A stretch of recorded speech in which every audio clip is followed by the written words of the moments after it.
All right, sports fans, how's everybody out there doing? William Martin coming at you one more time here on YouTube with another edition of the 300 Pounds of Sports Knowledge Podcast. So, with one more game on the docket for Michigan State in this college football season, they're still looking for their first win of the campaign within the Big Ten.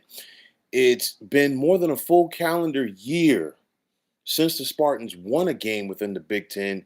You got to go all the way back to November 22nd of last year to find the last time that Michigan State got a conference win when they knocked off Purdue.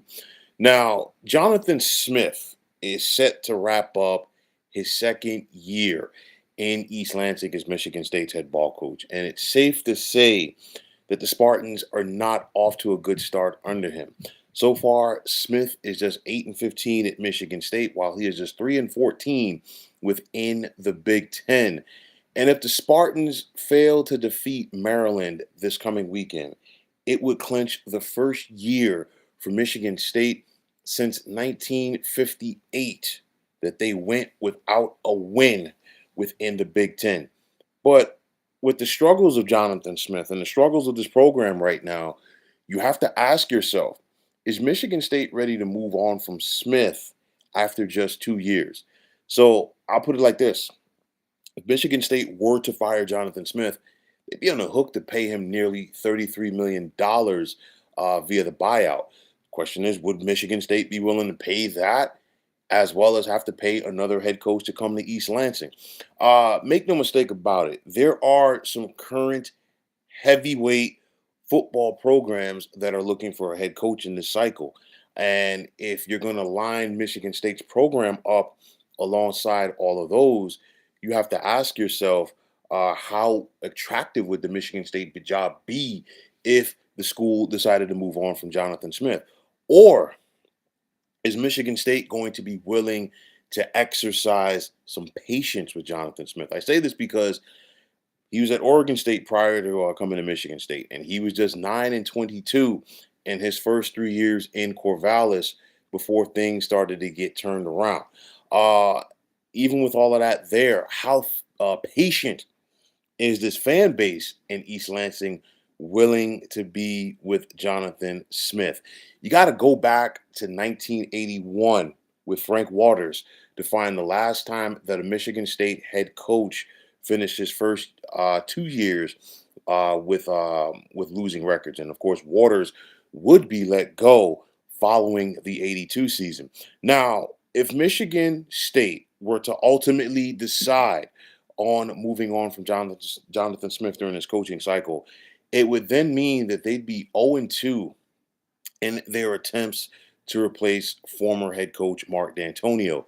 I'll say like this: Mark D'Antonio was a blue collar guy at heart, and Mark D'Antonio, albeit he wasn't a Michigan native, but he just fit what the school and the state is all about. And it's one of those where, I really feel that's a big part rather, why Mark D'Antonio was able to have so much success during his time with the Spartans. Now, no disrespect to Jonathan Smith, but he's a West Coast guy at heart. And you got to wonder, if Michigan State were to move on from Smith, would he be willing to go back to his alma mater at Oregon State? Okay, just throwing it out there. So you're looking at this thing and say, hey, will Michigan State roll the dice on Smith for 2026, or are they simply ready to pull the plug? I think it's going to be very telling for me this weekend because we've got Michigan State taking on Maryland at Ford Field in Detroit. Do not expect a sellout. Okay, that's first and foremost. You look at this Michigan State football season, like I said, they haven't won a game within the Big Ten. One win came against Boston College, a team out of the ACC that's only won one game themselves so far. And that was a comeback win for the Spartans as they won by 2. And then another one of those wins came up against Youngstown State, a team that's not even a D1 football program. It's one of those, I think people probably started to look at Smith and question things after the home loss to UCLA, and they got destroyed in that game last month, 38-13, and this was fresh off of UCLA moving on from Deshaun Foster. And of course, they had blown out or beaten Penn State in the previous game. And then they just went out there and destroyed them, getting blown out by UCLA. Losing that by 18 points to a Penn State team that's still trying to get their act together after they moved on from James Franklin earlier this year. And then, of course, yesterday, blowing a lead on the road in Iowa City to the Hawkeyes. So I'm looking at it like this. I feel like this Michigan State football program is at the crossroads. Why? Because whomever the head coach is going to be for 2026, whether it's Jonathan Smith or somebody else, the school needs somebody that is going to be able to help them keep up in this expanded Big Ten conference. You've got to deal with Oregon, Indiana, Washington, Michigan, USC, Ohio State, and of course, you expect Penn State to get back on track and rebound for next season. Let's just see who they hire. But nonetheless, you look at Michigan State's schedule for next year, they've got to deal with Notre Dame on the road. Okay. Of course, that's a non conference game. They got to travel to Ann Arbor to take on Michigan. They got to deal with Oregon and Washington as well. They avoid Ohio State and Penn State next year, but nonetheless, it's still not going to be an easy schedule. The bottom line is, the Spartans have to find the players that are going to help them keep up in the Big Ten. And of course, they have to find a quarterback, and that has not been the case so far for Jonathan Smith during his tenure at Michigan State. The bottom line is, you think about Michigan State's football program, and they've never really been a program that's going to go out there and get the five-star recruits. They got to go out there and get those blue-collar guys, those guys that embody what Michigan State is all about. Same thing for the head coaching hire. I feel like, and please, if you disagree with me, please chime in. But it's one of those where with Michigan State, when they go for the home run hires at head coach, it doesn't work. I think they're better when they get the guys who fly under the radar a little bit, more of a blue collar mentality. And I think it works out for Michigan State. They tried to swing for the fences with Jonathan Smith.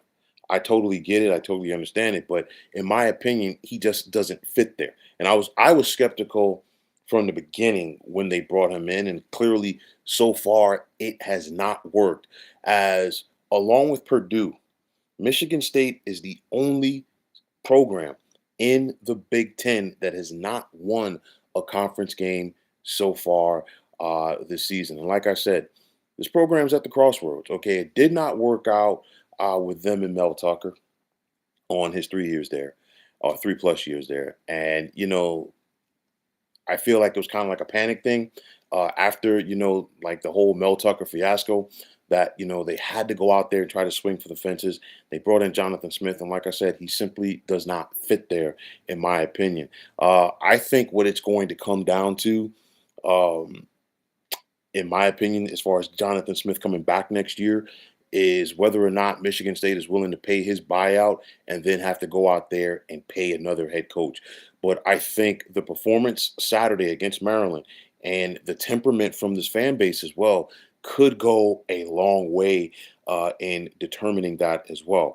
Nonetheless, 3-8 is not a good way to save your position, especially after the season that the Spartans had last year at 5-7. Their offense has been on the bottom tier, if you will, of things at the FBS level. There really isn't any juice coming out of this program right now. And honestly, there really hasn't been juice from this program for the last several years. But nonetheless, it'll be interesting to see if this weekend Jonathan Smith is coaching his last game for the Spartans, and whether or not the school wants to go in another direction, or will they give him one more opportunity to get this thing turned around in 2026. But nonetheless, changes need to be made for Michigan State football, whether or not that's Smith adjusting things or whether or not the school decides to have somebody else come in there and give it a try. But nonetheless, Sparty's got to try to find a way to keep up in the Big Ten. And what they're doing so far ain't going to get it done. But folks, that is going to wrap it up. And as always, I want to take this time out to thank each and every one of you for checking out the 300 Pounds of Sports Knowledge podcast here on YouTube. And as always, if you like what you heard saw on this podcast, you know what to do. Just hit that like button as well as subscribing to this channel. And like I always say, it's greatly appreciated.